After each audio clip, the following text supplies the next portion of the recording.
Welcome back. मैं रमेश आप सबका निवेश सुनो चैनल पर स्वागत करता हूं और आई होप कि आप लोगों का दीपावली अच्छा रहो। और आज से नया संवत्सर भी शुरू हुआ, तो आने वाला संवत्सर भी आप सभी के लिए शुभ रहे, ऐसी कामना के साथ बैंक निफ्टी एनालिसिस करते हैं कल के मंथली, वीकली और अक्टूबर सीरीज के एक्सपायरी के लिए। सो चलिए सीधे चार्ट पर चलते हैं। ये हमारा 30 मिनट का चार्ट है। मुझे कुछ यहाँ पर ट्रेंड लाइन के थ्रू दिखाना था, तो मैंने इस वजह से 30 मिनट का चार्ट लिया है। तो अगर हम ट्रेंड लाइन को देखें तो इस तरह से हमारा एक ट्रेंड लाइन बनता है, एक इधर का डाउन साइड का यानी सपोर्ट का, और ऊपर है रेजिस्टेंस का। सॉरी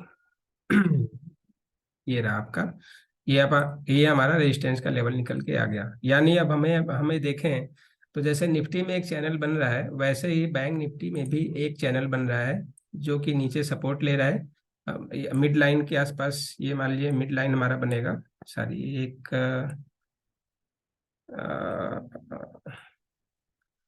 ये हमारा मिड लाइन के आसपास रहेगा, इस तरह से मान लीजिए। तो इसमें क्या हो रहा है, मिड लाइन के आसपास बैंक निफ्टी भी कैंसलेशन ले रहा है, लाइकवाइज निफ्टी। और फिर अपर लाइन पे सपोर्ट रेजिस्टेंस लेके, फिर लोअर लाइन पे सपोर्ट, फिर मिड लाइन के आसपास कंसोलिडेशन, फिर अपर लाइन पे रेजिस्टेंस, फिर मिड लाइन में कंसोलिडेशन। और फिर अब इस ट्रेंड के अकॉर्डिंगली हमें लग रहा है कि लोअर लाइन पे सपोर्ट लेने के बाद मिड लाइन के आसपास बैंक निफ्टी मूव कर सकता है। ओके, तो क्या करते हैं, हम चैनल ही प्लॉट कर लेते हैं रेदर देन कि हम ट्रेंड लाइन को देखें, क्योंकि उसमें थोड़ा सा हमारे पास क्लैरिटी ज़्यादा हो जाएगी। तो ये हम चैनल ही ले लेते हैं, चैनल ही ले लेते हैं। तो ये बाद में सही कर लेंगे हम इसको, राइट। एंड ठीक है, अभी हमारा चैनल प्लॉट हो गया। अब शायद थोड़ा सा विजिबिलिटी क्लियर हो गई होगी कि आखिर हम क्या चाह रहे हैं। इस लाइन को मैं एक्सटेंड कर देता हूँ, राइट। तो आपको क्लियर विजिबल अब हो रहा होगा क्या हो रहा है। जब से ये मीन्स 14 अक्टूबर से एक मिड लाइन के आसपास देखिए कंसोलिडेशन, फिर अपर लाइन पे रेजिस्टेंस, ये हमारा रेजिस्टेंस हो गया। देन फिर मिड लाइन पे कंसोलिडेशन, फिर लोअर लाइन पे सपोर्ट, फिर मिडिल लाइन पे कंसोलिडेशन, फिर अपर लाइन पे रेजिस्टेंस, फिर मिडिल लाइन पे कंसोलिडेशन। इस तरह का एक साइकिल चला हुआ है पिछले 14 अक्टूबर से। यानी एक हफ्ता, मान लीजिए कि एक हफ्ते से कंटिन्यूअस इसी तरह का प्रोसेस फॉलो कर रहा है बैंक निफ्टी। तो अगर इसी ट्रेंड में अगर चलता है और इसी ट्रेंड को फॉलो करता है, तो हमें ऐसा लगता है कि बैंक निफ्टी माइट भी इस लेवल को सपोर्ट लेने के लिए आएगा, क्योंकि कंसोलिडेशन तो यहाँ पे ऑलमोस्ट इसने कर लिया। मिड लाइन पे जैसे इसका ट्रेंड बना है उस हिसाब से आप देखो तो ऑलमोस्ट एक कंसोलिडेशन लग रहा है कि मिड लाइन पे कर चुका है, और नीचे सपोर्ट लेने की कोशिश करेगा या फिर रेजिस्टेंस के आसपास भी जा सकता है। जैसे यहाँ पर देखिए रेजिस्टेंस पर ही इसने खुला अगले दिन, ठीक है। इस यहाँ पर देखिए, यहाँ पर रेजिस्टेंस पर ही खुला। तो अगर इस ट्रेंड को भी अगर फॉलो करे, जैसे ये कंसोलिडेशन कर रहा था मिड लाइन के आसपास, तो इस यहाँ पर हमें लग रहा था इस ट्रेंड के अकॉर्डिंगली कि नीचे सपोर्ट यहाँ लेने के चाहिए, लेने आना चाहिए, लेकिन नहीं आया। इसका मतलब क्या हुआ, अब अगले दिन देखिए रेजिस्टेंस पर ही खुला और वहीं से फिर नीचे डाउन साइड। अगले दिन फिर क्या हुआ, रेजिस्टेंस पर खुला फिर डाउन साइड। तो इस तरह का भी मूव हमें देखने को मिल सकता है। तो हमारे पास कल के लिए दो चीजें यहाँ पर विजिबल हो रही हैं।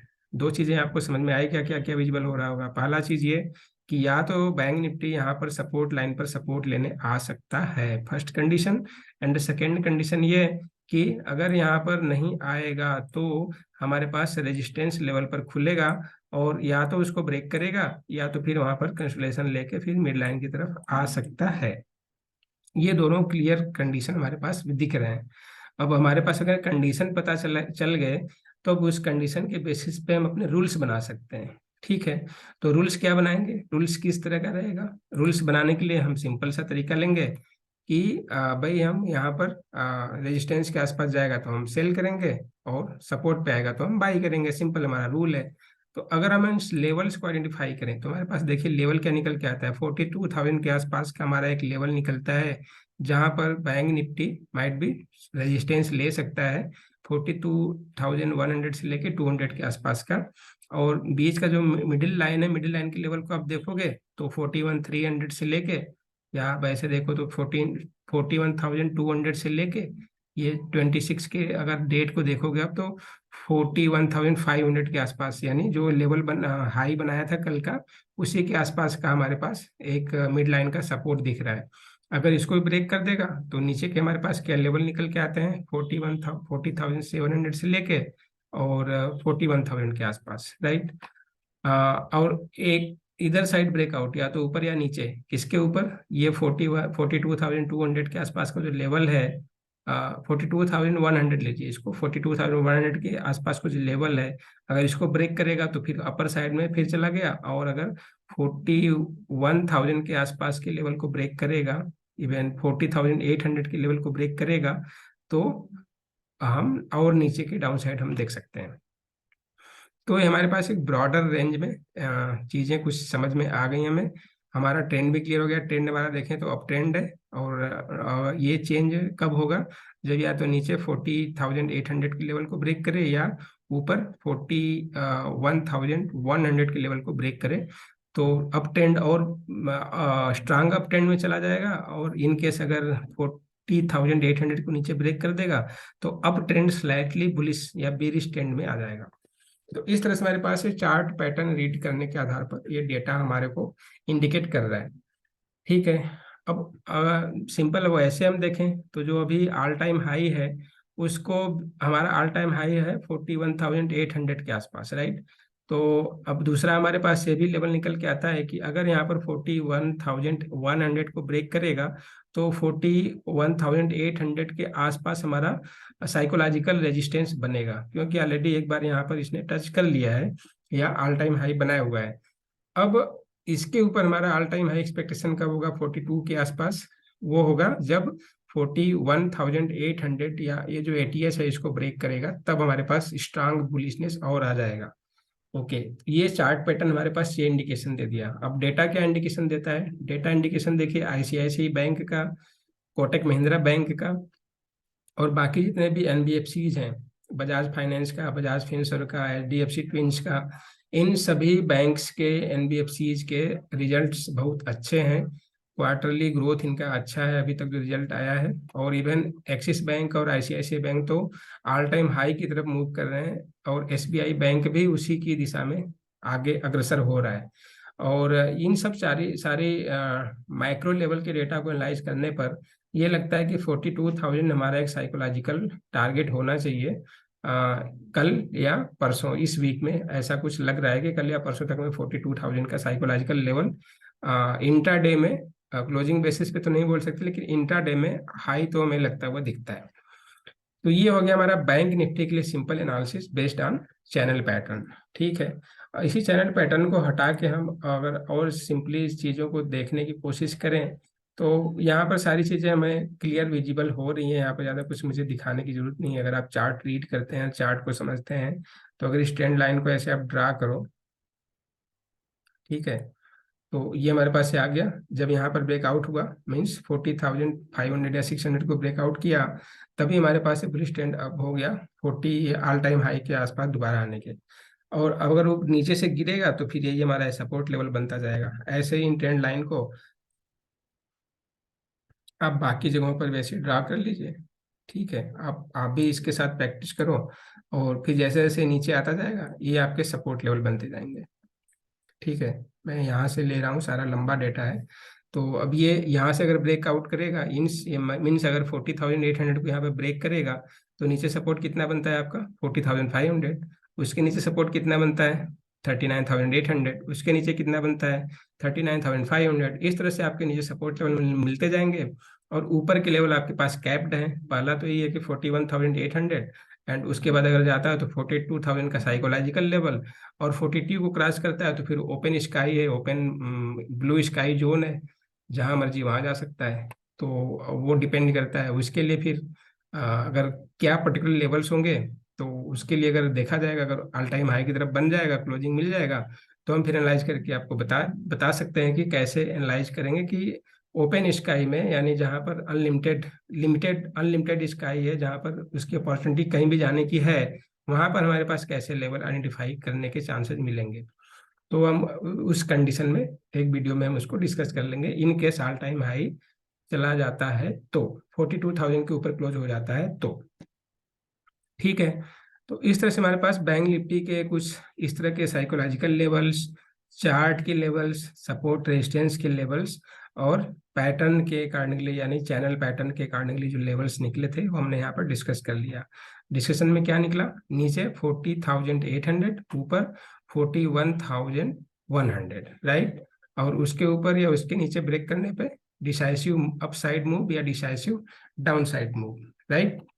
चलते हैं सीधे फिर हम जो हमारा लर्निंग सीरीज है उस सीरीज पे चलते हैं जो हम पिवोट पॉइंट को सीख रहे हैं। तो पिवोट पॉइंट के लिए हमने open, high, low and close को लिया। तो ओपन, हाई, लो, क्लोज को लिया तो हमने पिवोट पॉइंट कैलकुलेशन के लिए देखिए मैंने लेवल्स पहले से डाल दिए थे। अब यहाँ पर ये ट्रिक है कि आपका जो क्लोजिंग है ये 41,122, ये मार्केट क्लोज होने के बाद एडजस्टमेंट के बाद हुआ है। 4 बजे के आसपास जब एडजस्टमेंट के बाद क्लोजिंग होती है तो उसके बाद ये लेवल्स बनते हैं, तो सेटलमेंट के बाद। तो अब हमें इस सेटलमेंट के लेवल को नहीं लेना है। मेरे अकॉर्डिंगली मेरा अपना खुद का एनालिसिस है, हमें क्या लेना है, चार्ट पर जो क्लोजिंग हुआ है, क्योंकि हम चार्ट के आधार पर डिस्कशन कर रहे हैं। तो चार्ट पर जो क्लोजिंग है वो कितना हुआ है देखिए 41,045। तो यहाँ पर मैंने क्लोजिंग 41,045 का लिया है, न कि 41,122 का। ठीक है, इसको आप करेक्ट कर लेना। आप अगर इसको 122 भी कर लोगे तो ज़्यादा फर्क नहीं पड़ेगा, 50-60 पॉइंट का ऊपर नीचे होगा, तो वो बैंक निफ्टी के लिए कोई मैटर नहीं करता है। फिलहाल जैसा मैंने किया है उस तरह से मैं आपको बता रहा हूँ। ठीक है, आपके पास ये सारे लेवल्स निकल के आ गए। अगर पिवोट पॉइंट की बात करो तो 41,200 का पिवोट पॉइंट निकल के आता है, और ऊपर का 41,300, फिर दूसरा रेजिस्टेंस बनता है 41,700 एंड लास्ट रेजिस्टेंस 41,880 के आसपास बनता है।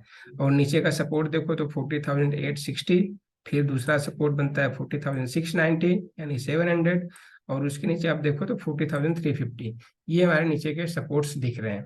ठीक है, तो हम इसको कर देते हैं बंद। अब इसका काम हमारा हो गया खत्म। बाकी आप पिवोट पॉइंट के लेवल्स कैलकुलेट करने हैं तो आप खुद देख सकते हैं। मैंने पूरा पहले की वीडियो में इन सारी चीज़ों को बता रखा है कि किस तरह से कहाँ से हम इसको कैलकुलेट कर सकते हैं। एक्सेल सीट कल के वीडियो में या परसों की वीडियो में आपको मिल जाएगा, वहाँ एक्सेल सीट को भी डाउनलोड करके आप वहाँ से भी कैलकुलेशन कर सकते हैं, राइट। सो अब हम ट्रेड प्लान कैसे बनाएंगे, ये चीजें निकलने के बाद हमारा ट्रेड प्लान क्या रहेगा। तो ट्रेड प्लान के लिए हम सिंपली क्या करेंगे जो पिवोट पॉइंट है, पिवोट पॉइंट पे हमारा ट्रेड नहीं बनेगा। हम कहाँ पर, रेजिस्टेंस पे बनाएंगे या सपोर्ट पर बनाएंगे। क्यों, क्योंकि रेजिस्टेंस के आसपास, रेजिस्टेंस 1 के आसपास अगर प्राइस रहता है तो रेजिस्टेंस 2 के आसपास प्राइस को जाने की पॉसिबिलिटी बहुत ज़्यादा बन जाती है। ये ऑलमोस्ट 80 से 90% के केसेस में आपको मिलेगा। यानी अगर रेजिस्टेंस 1 के आसपास प्राइस स्टेबल करता है तो रेजिस्टेंस 2 के आसपास या रेजिस्टेंस 3 के भी आसपास जाने की चांसेस हायर साइड में होती है, 80 to 90%। वहीं पे अगर सपोर्ट 1 के आसपास प्राइस रहता है तो उसके नीचे यानी सपोर्ट 2 या सपोर्ट 3 के आसपास प्राइस जाने की चांसेस हायर साइड में होते हैं। पिवोट पॉइंट पर अगर रहते हैं तो यहाँ पर पेंडुलम टाइप का होता है, यानी दोनों साइड जा सकता है, ऊपर भी जा सकता है, नीचे भी जा सकता है। तो इसी वजह से हम पिवोट पॉइंट पर ट्रेड लेने की कोशिश नहीं करते हैं। हम ये कोशिश करते हैं कि हमारा रिस्क रिवार्ड अच्छा रहे, यानी रिस्क कम रिवार्ड ज़्यादा। अगर पिवोट पॉइंट पे आप ले लोगे तो आपके पास रिस्क और कम तो रहेगा, रिस्क वही रहेगा जितना आप स्टॉप लॉस लगाओगे, लेकिन रिवार्ड थोड़ा सा कम रहेगा। तो इस वजह से हम रेजिस्टेंस 1 या सपोर्ट 1 के आसपास हम बाई या सेल करने की कोशिश करते हैं। ये एक सिंपल लॉजिक है और इस लॉजिक को हम पुराने वीडियो में भी डिस्कस कर चुके हैं। चलिए ट्रेड प्लान क्या बनाते हैं। ट्रेड प्लान रेजिस्टेंस 1 पे हमारा बनेगा, हमारा रेजिस्टेंस 1 कितना है, 41,680 का। ठीक है, 380, सॉरी, 41,380 का हमारा रेजिस्टेंस 1 का लेवल है। अब कल गैप अप होने के चांसेस थोड़ा ज़्यादा दिख रहे हैं, क्योंकि अभी एसजीएक्स निफ्टी करीब 17,800 के आसपास या 840 के आसपास ट्रेड कर रहा है। तो कल बैंक निफ्टी भी हमारा करीब 500 पॉइंट के आसपास अपसाइड खुलने की उम्मीद है। 500 या 300 तो खुलेगा। यानी अगर 41,100 पे क्लोजिंग है तो 300 या 350 वाइट करोगे आप तो करीब 500 के आसपास आ जाएगा। ठीक है, तो अब वहां पर गैप अप हो जाएगा, तो गैप अप होने के बाद हम वहां पर तुरंत नहीं ट्रेड लेंगे, हम वेट करेंगे कि बैंक निफ्टी थोड़ा कूल ऑफ हो और इस लेवल के आसपास आए, तो अगर गैप अप होने के बाद बैंक निफ्टी नीचे की साइड में आता है और यहाँ पर 15-20 मिनट के लिए हॉल्ट करता है या रुकता है, फिर ऊपर की साइड जाने को तैयार, मतलब इस प्राइस को होल्ड करता है, नीचे नहीं जाता, तो हम यहाँ पर करेंगे बाई। हमारा पहला टारगेट क्या रहेगा, जो हमारा, थोड़ा सा मैं चार्ट को छोटा कर लेता हूँ, राइट। तो ये रहा। तो हमारा पहला टारगेट क्या रहेगा, पहला टारगेट देखिए 41,700 का टारगेट रहेगा पहला। बाई कहाँ पे करेंगे हम, 41,380 पर, राइट। तो यहाँ पर आपको 320, 330, 350 के आसपास आपको लेवल्स मिल जाएंगे यहाँ पर। और हम इस तरह से हमारा पहला बाई का ट्रेड इनिशिएट हो सकता है। यानी 15 से 20 मिनट अगर प्राइस होल्ड करता है 41,380 के आसपास, इसको ब्रेक नहीं करता, तो हम बाई करेंगे पहले टारगेट के लिए 41,700, और फिर उसके बाद दूसरा टारगेट क्या रहेगा 41,890 के आसपास, ठीक है। या आप इसको ऐसे बोल लीजिए 41,900 के आसपास का दूसरा टारगेट रहेगा। वहीं पे इसके उल्टा, अगर क्या होता है गैप अप ओपन होने के बाद, अगर बैंक निफ्टी 700 के आसपास जाता है और यहाँ पर रेजिस्टेंस, यहाँ पर इससे प्राइस को मूव नहीं करता है, इसी के नीचे इस तरह से स्टेबल करता है, तो हम यहाँ पर सेल करेंगे, ठीक है। कहाँ पर सेल करेंगे, 41,700 के आसपास सेल करेंगे। पहला टारगेट हमारा 380 का रहेगा और दूसरा टारगेट हमारा 41,200 का रहेगा। एक तो यहाँ पर हम सेल कर सकते हैं, या अगर गैप अप होने के बाद बैंक निफ्टी नीचे की साइड में मूव दिखाना शुरू कर देता है और 41,380 को सस्टेन नहीं करता है, 15-20 मिनट इस चार्ट इस लेवल के ऊपर होल्ड नहीं करता, तो हम यहाँ पे कर देंगे सेल। और सेल करने के बाद पहला टारगेट हमारा रहेगा 41,200 छोटा सा, और उसके बाद 40,860 का दूसरा टारगेट, ठीक है। तो हमारे पास सेल के लिए दो लेवल निकले, पहला हमारा 41,700 पे सेल कर सकते हैं, दूसरा 41,360 के आसपास हम सेल कर सकते हैं। टारगेट हमारे नीचे के 41,200 या 40,860 के आसपास के रहेंगे। इस तरह से हमारे पास कल के रेजिस्टेंस 1 या 2 के आसपास बैंक निफ्टी के रहने पर हमारे ऊपर साइड के ट्रेड निकले। वहीं पे अगर गैप डाउन खुल जाता है और गैप डाउन खुलने के बाद अगर बैंक निफ्टी गलती से 40,860 या 800 के आसपास मिल जाता है प्राइस, तो आप तुरंत यहाँ पर बाई कर लेंगे, और बाई करने के बाद हमारा टारगेट पहला रहेगा 41,200, मतलब 400 पॉइंट के आसपास यहाँ पर, और उसके ऊपर फिर 360, उसके ऊपर फिर 41,700। इस तरह से हमारे अपसाइड के टारगेट ट्रेलिंग एसएल के साथ बन सकते हैं। या अगर आप प्रॉफिट बुकिंग करना चाहते हैं तो पहला प्रॉफिट यहाँ पर बुकिंग, दूसरा प्रॉफिट यहाँ पे बुकिंग कर सकते हैं, या पार्शियल प्रॉफिट भी आप बुक कर सकते हैं। वहीं अगर गैप अप खुलने के बाद इस प्राइस को होल्ड नहीं करता बैंक निफ्टी, 40,850 के आसपास के प्राइस को होल्ड नहीं करता 15 से 20 मिनट, तो हम क्या करेंगे, हम सेल कर देंगे, और नीचे के टारगेट हमारे रहेंगे 40,690, यानी 700, 40,700, 40,700, और उसके नीचे 40,400 या 350 तक के टारगेट हमें देखने को मिल सकते हैं। और इसके नीचे अगर जाएगा तो फिर हमारे पास और टारगेट सारे नीचे के ओपन मिल सकते हैं। फिलहाल ये हमारे पास कल के लिए ट्रेड प्लान बन गया। ऑप्शन का डेटा कैसे है और ऑप्शन के क्या ट्रेड लेने हैं, आपके पास लेवल्स, स्ट्राइक प्राइस मिल गए, उसके हिसाब से आप ऑप्शन के कॉल या पुट साइड के ट्रेड को आइडेंटिफाई कर सकते हैं। आई होप कि आप लोगों को ऑप्शन की ट्रेडिंग आती है। ऑप्शन की ट्रेडिंग आपको नहीं आती है तो इस पे हम जल्दी ही सीरीज शुरू करेंगे, ऑप्शन की ABCD है, ऑप्शन की पढ़ाई, या इस तरह से कुछ हम सीरीज बना लेंगे जिसमें आपको ऑप्शन की सारी, कुछ A से लेके Z तक सारी की सारी थ्योरेटिकल, प्रैक्टिकल और स्टैटिस्टिकल चीज़ों को हम समझाने की थोड़ा सा कोशिश करेंगे। तो ये हमारा कल के लिए बैंक निफ्टी का पिवोट पॉइंट के आधार पर एक सिंप्लीफाइड ट्रेड प्लान निकल के आ गया, ठीक है। अब इसको हम ऑप्शन चेन पर भी मैच कर लें, या आई होप कि वीडियो लंबा हो जाएगा, तो ऑप्शन डेटा पर क्या दिखता है आप खुद ही आइडेंटिफाई कर लो, और उसके आधार पर देखो कि क्या आपको निकल कर आता है। अब यहाँ पर हमें देखते हैं कि फिबोनाची के आधार पर बैंक निफ्टी में क्या क्या लेवल्स निकल के आते हैं, क्या इसके साथ सिंक हो रहा है डेटा। तो फिबोनाची के लिए हम क्या करेंगे, आज मतलब कल का जो हाई लो था उसको हमने मार्क कर लिया, ये पहले से है, तो मैं इसको रिवर्स की जगह अप साइड के टारगेट को पहले देख रहे हैं। तो अप साइड में टारगेट के लिए हमने मार्क कर दिया। ठीक है, हमारा ट्रेड क्या बनता है कि 23% के रिट्रेसमेंट के आसपास हम निफ्टी को, बैंक निफ्टी को बाई करेंगे, विच इज 41,150 के आसपास है। यानी आज का जो क्लोजिंग है आफ्टर एडजस्टमेंट, वहीं पर अगर प्राइस मिलता है तो हम बाई करेंगे। ठीक है, ये वाला प्राइस है, यहीं पर अगर मिलता है तो हम बाई करेंगे।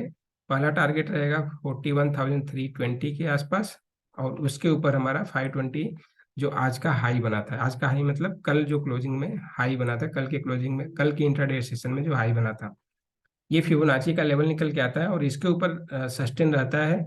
तो हमारे पास फिर ऊपर अप साइड के लेवल रहेंगे, और अप साइड के लेवल अगर देखें तो आप देखो 41,850 के आसपास का लेवल निकल के आता है। ठीक है, अब चलिए आप प्योर पॉइंट पे चेक कर लीजिए, प्योर पॉइंट पे क्या आता है। तो पहला तो रेजिस्टेंस आपको यही दिख रहा है कि प्योर पॉइंट कितना दिख रहा है, 41,200, राइट। यहाँ पर हमारा 23% कितना है, 41,122।